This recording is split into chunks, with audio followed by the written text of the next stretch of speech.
कोण आहे रे? सरपंच झोपले होते की काय? राम राम राम राम राम. बसा बसा बसा बसा.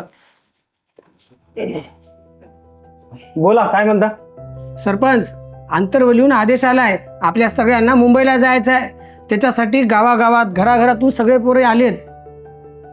बर. त्यासाठी गाड्याची व्यवस्था करून तुम्ही आमच्यासोबत मुंबईला चला. अरे कशाला मुंबईला मारायला जायचं? शेताकडे कामधंदे पडलेले आहेत की, कामधंद्याचं बघायचं. कशाला मारायचं मुंबईला?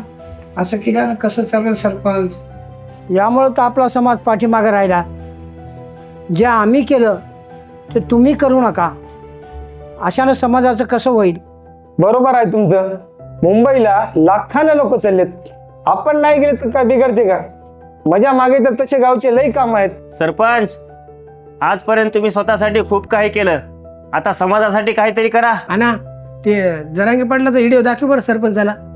यांना सगळ्यांना सांगायचं, तुला मोठं करताना आम्ही रात्रंदिवस प्रचार करतो. आता आम्हाला मोठं करायची वेळ आली, आमचे लेकरं मोठं करायची वेळ आली. मुंबईला चल.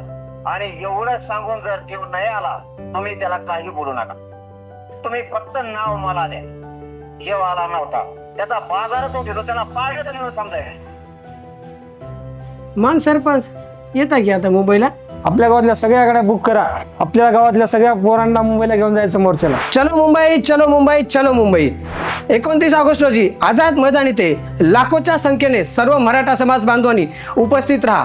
आता नाही तर कधीच नाही. एक मराठा, लाख मराठा.